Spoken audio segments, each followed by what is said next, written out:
안녕하세요. 서정화의 지금고전입니다. 앞의 영상들에서 유교 전통 원래의 모든 절차와 그 속에 담긴 각각의 의미와 시사점을 하나하나 꼼꼼하게 짚어가며 살펴보았습니다. 그 정통의 전통 혼례 방식을 기반으로 해서 오늘날 적용할 수 있는 결혼 예식 장면을 한번 재구성해 보겠습니다. 2회로 나누어서 진행할 건데요. 지금 진행하는 상편은 전체적인 총론이 될 것이고요. 다음 시간의 하편에서는 구체적인 식순으로 들어가겠습니다. 전통 혼례의 현대적 재구성, 상편 총론. 전통 혼례 현대적 재구성은 저의 2015년 박사 학위 논문인 유교적 전통 혼례의 인연과 전개 과정의 마지막 부분에 부록으로 정리한 것을 기반으로 합니다. 본 영상에서는 보다 더 섬세한 구체화를 통해 예식 진행의 완성도를 높였습니다. 결혼식 장면에서 큰 줄기 순서 계략은 이렇습니다. 결혼식 제1막 초례. 신랑 신부 각각 자기 부모님과의 부모 자식 의례입니다. 결혼식 제2막 혼인 예식. 신랑 신부의 부부 의례입니다. 결혼식 제3막 현구고례. 배우자 부모님과의 부모 자식 의례입니다. 결혼식 제4막 신랑 신부의 남면, 인사 및 축가와 기념사진 촬영. 이렇게 진행됩니다. 현구고례는 지금은 그것을 패백례라고 부르는데요.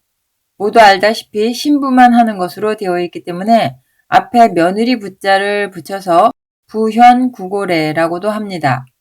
그러나 이 영상에서는 신부의 시부모에 대한 현구고례는 물론 신랑의 장인 장모에 대한 현구고례도 포함시켰습니다. 그리고 신랑의 전환례는 제외시켰습니다. 이렇게 포함시키고 제외시킨 현실적인 이유와 유교 예학의 학술적인 판단에 대해서는 잠시 후에 하나하나 분명하게 알려드리겠습니다. 우선은 예식을 진행하기 전에 지정해둘 사항들로 먼저 시작하겠습니다. 결혼식을 진행할 예식장에서 상대적인 방위를 먼저 체크합니다. 이는 통상적인 유교 의례에서의 용어적 표현을 이해하기 위한 것입니다. 예식장의 주 출입문 쪽이나 하객 쪽을 남쪽으로 상정합니다. 유교 의례에서 상석은 항상 북쪽인데요. 보통의 결혼식에서 주례 또는 목사님, 신부님 이런 분들이 서 계시는 지점을 북쪽으로 상정합니다. 그러나 물론 전통 혼례에서는 이런 분들의 역할은 없습니다. 이렇게 상대적인 남쪽, 북쪽이 정해졌으면 남쪽을 바라보아 왼팔 방향이 동쪽이 되고 오른팔 방향이 서쪽이 됩니다. 전통 의례에서 왼쪽이라 말하는 것은 동쪽을 가리키고요. 오른쪽이라 말하는 것은 서쪽을 가리킵니다. 공례식, 합근례에 쓰일 상으로 큰 탁자 하나를 준비하는데요. 보통의 결혼식에서 주례가 서 있는 그 부분에 배치합니다. 이 큰 탁자를 저는 공례상 또는 대례상이라 부르겠습니다. 양가에서 신랑과 신부에 대한 초례에 쓰일 작은 탁자 2개를 큰 탁자의 동쪽, 서쪽 양옆에 배치합니다. 저는 이것을 초례상이라 부르겠습니다. 현구거래 때 패백을 올리는 탁자도 이것으로 할 것이기 때문에 패백상이라고도 부를 수 있겠습니다. 모든 탁자는 불편한 좌식보다는 입식으로 하고 그것들 바닥에는 신랑 신부가 절을 할 수 있는 깨끗한 깔개를 깔아둡니다. 혼인식 장면에서 사용하는 큰 상이든 작은 상이든 모든 테이블을 좌식이 아닌 입식이 필요하다고 한 이유는 이렇습니다. 지금과 같은 입식 생활 환경에 더 적합할 것이고 그리고 신랑과 신부가 땅바닥에 멍석을 깔고 앉아 술잔을 기울이고 음식을 먹는 모습은 오늘날의 문화적 관점에서는 그리 편안해 보이지도 또 당연해 보이지도 않습니다. 정통의 전통을 내서 신랑 신부가 함께 술과 안주를 먹는 공례식과 합근례가 이행되는 장소는 원래 신랑의 침실로 설정되어 있습니다. 그래서 바닥에 앉은 모습이 연출될 수 있는 것인데요. 지금의 혼인식을 침실에서 하는 사람은 없으니 현실에서의 환경을 적절하게 반영해야 할 것입니다. 대례상이 차려진 그 자리가 옛날에는 신랑의 침실이자 앞으로 신랑 신부가 함께 지낼 신혼방이었기 때문에 예시콜의 대례상 북쪽에 사랑스러운 그림이 그려진 병풍을 세워놓는 것이 좋을 듯합니다. 반면 초례를 받는 곳은 신랑집, 신부집 각각의 대청입니다. 따라서 초례상 쪽에도 병풍을 세우는 것이 좋을 텐데요. 그림 내용은 대청마루 혹은 거실 분위기에 어울리는 것으로 함이 좋을 듯합니다.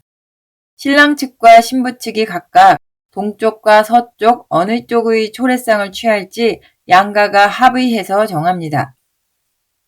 참고로 유교의례에서 의례의 주체 또는 주관자가 동쪽인데요. 그것이 불분명할 경우 남자는 동쪽, 여자는 서쪽이라는 남동 여서 관습을 적용해서 신랑 측을 동쪽 탁자로 배치하는 것도 괜찮을 듯합니다. 다만 신랑 측이 동쪽 초례상을 취하기로 했다면 신랑 신부의 대례상에서도 신랑을 동쪽에 배치시키는 것이 좋을 듯합니다. 가운데 큰 탁자에는 통상적인 대례상 차림을 진설할 것이고요. 동서 양옆의 작은 탁자에는 초례에 필요한 용품을 진설할 것입니다. 초례 용품은 술주전자와 술잔을 기본으로 준비합니다. 손 씻을 대야와 거기에 부을 물동이 그리고 수건을 대례상의 남쪽으로 두 지점에 나란히 준비합니다. 손 씻는 대야와 수건을 관세라고 하는데요. 따라서 이곳을 관세 지점이라 명명하겠습니다.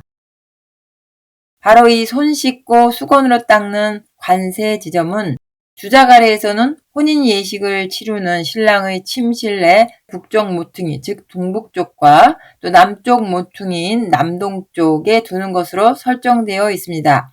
다른 예설에서는 당, 즉 대청의 동쪽 계단 바로 아래 마당 동남쪽 지점에 신랑 것과 신부 것을 남북으로 함께 둔다라고 하거나 또 다른 학설에서는 신랑 것은 그곳에 두고 신부 것은 대청 위의 북쪽 끄트머리, 즉 북당에 둔다라고 한 경우도 있습니다.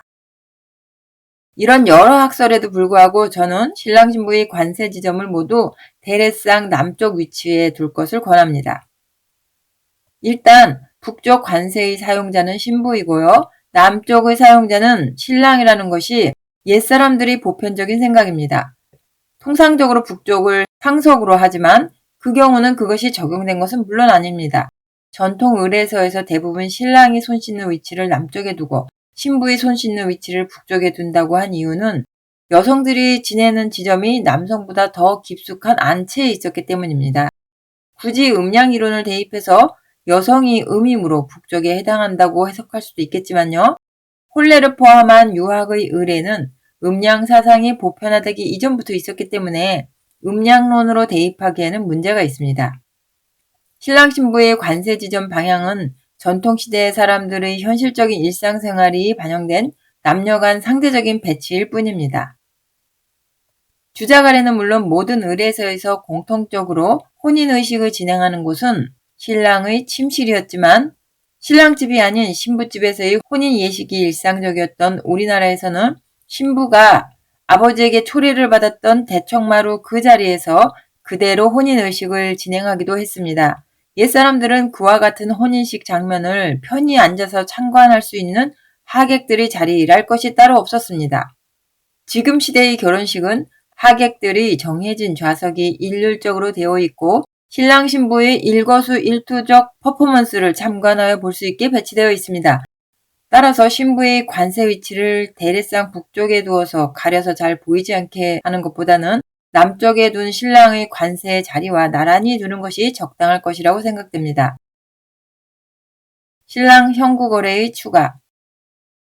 본 영상에서 일명 패백례라고 하는 신부의 형구거래뿐만 아니라 주자가래는 물론 정통의 모든 의례서에는 없는 신랑의 형구거래까지 포함시킨 이유를 말씀드리겠습니다. 구고를 뵙는 의례라는 뜻의 현구고례는 며느리가 행하는 의례이기 때문에 부현구고례라고도 표현합니다. 부현구고란 며느리가 구와 고를 뵙는다 라는 의미입니다. 이 경우에 구고라는 단어는 시아버지, 시어머니를 뜻하지만요. 원래 그 의미 속에는 남편의 부모뿐만 아니라 아내의 부모도 포함합니다. 따라서 구고를 배우자의 부모라고 하는 것이 그 본뜻에 더 가까운 해석일 것입니다. 바로 이 배우자 부모를 뵙는 형국어 의례를 신부만 이행해 왔던 이유는 유교의 혼례 예법에서 보여주는 것이 신부가 신랑의 가문으로 시집을 들어가는 형식으로 기본 틀이 만들어져 있었기 때문입니다. 즉 자신의 가문 소속이 친정에서 시집으로 바뀌는 것입니다. 그렇기 때문에 이제 막 새롭게 바뀐 가문의 부모님을 정식으로 뵙는 의례 절차가 당연히 요구되는 것입니다. 물론 시부모님과 신부 사이에서의 의례에서 신부가 시부모님께 해드리는 형국어례만 있는 것은 아닙니다. 반대로 시부모님께서 신부에게 맛있는 발효 음료를 주시는 절차도 있고요. 또 이어서 잔치를 베풀어 주시는 의례도 함께 따라옵니다. 예불례와 국어 향불례가 그것입니다. 지난 시간 주자가례를 기반한 전통원래 예식 절차 영상에서 자세하게 다룬 것이 있으니 참고하시기 바랍니다. 유교 의례에는 일방적인 의례를 반영한 경우는 거의 없습니다. 한쪽이 주었으면 다른 한쪽도 그에 상응하는 것이 있게 됩니다. 제가 신랑집에 대한 신부의 형국의례를 신랑과 신부가 양가의 부모님들 모두에게 이행할 것을 주장하는 이유는 사실상 우리 모두가 다 아는 이유에서입니다. 지금 시대는 신부가 신랑의 가문으로 들어가서 이른바 그 집 귀신이 된다라는 관념은 더 이상 없습니다. 지금의 신혼부부는 각자의 부모와 독립된 완전한 별개의 가정을 꾸려 시작하는 것이라고 보아도 무방하기 때문에 한쪽만의 형국어례는 지금 현실의 생활과는 전혀 부합되지 않습니다. 주의가 저술했다는 주자가례가 공자, 맹자 시대 본연의 유교 의례에서 시대적, 지역적인 변화를 반영해 새로 지은 것이었듯이 유학의 의례 역사는 시대적 변화에 대한 합리적인 수용에 어느 정도의 융통성이 있었습니다. 그 속에 유학 정신만 제대로 담으면 되었습니다. 유학의 관혼상제례 속에 담긴 정신을 단 한 문장으로 표현하면 이렇습니다. 즉 선조와 부모의 훌륭하신 뜻과 행적을 잘 계승해서 나의 후손에게 당당한 한 사람으로서의 갈 길을 비추어주는 것입니다. 두 집안의 형국어례 의식의 순서는 정해진 순서가 따로 없겠지만 뵙는 의례, 즉 현례를 받으시는 분 중심의 이른바 향당 막여치를 기준으로 삼아도 될 듯합니다. 맹자가 했던 말인데요. 의역하면 사회적 모임에서의 선후관계는 나이만한 것이 없다의 뜻입니다. 이는 나이로 선후를 가린다는 것입니다. 이 말 외에도 조정, 막여작, 공직에서는 자귀만한 것이 없다. 또 보세장민, 막여덕, 세상에 힘을 보태고 국민이나 시민들을 성장시키면은 도덕적 능력인 덕만한 것이 없다. 이런 말도 같이 했습니다. 조정, 막여작은 요즘식으로 말하면 같은 직장에서의 직위 고하를 말함입니다.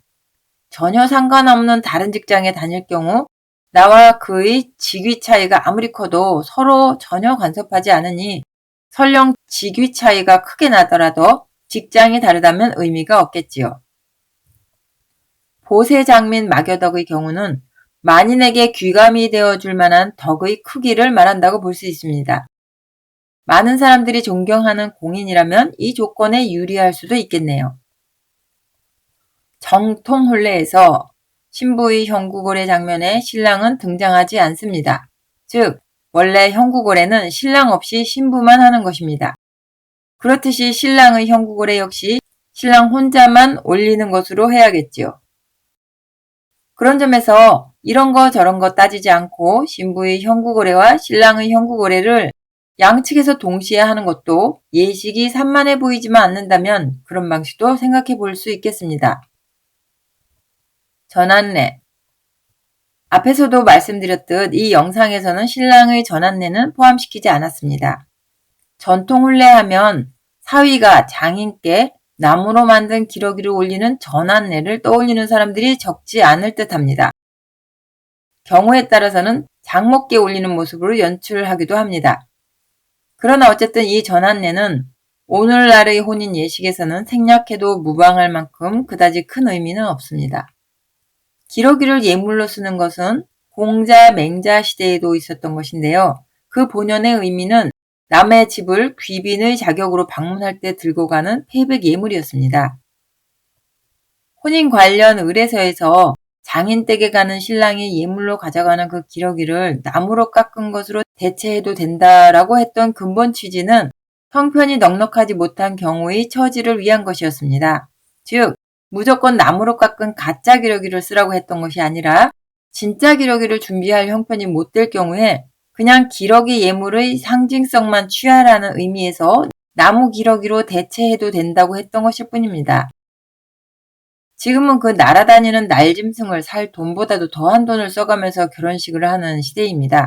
굳이 나무로 만든 가짜 고기를 선물로 들고 다니는 것은 그 본연의 의미를 알고서 보면 많이 이상해 보입니다. 어쨌든 오늘날의 결혼식 장소는 어느 한쪽의 집이 아니니 신랑의 전환에는 반드시 해야 하는 의식은 일단 아닙니다. 혼인의식에서는 빈의 역할이 없습니다. 마지막으로 혼례에서의 빈에 대해서 한마디 하겠습니다. 전통 혼례의 혼인 당일 의식에는 의례를 주관하는 빈이 없습니다. 여러 의절에서 따라다니며 수발해주는 이른바 종자, 시자와 도와주는 찬자와 같은 도우미들의 존재만 설정되어 있습니다. 귀빈은 있을 수 있겠지만 단순히 귀한 손님일 뿐이고요. 의례 이행에 직접 참여하거나 관여하는 자로서의 빈은 혼례에서는 없습니다.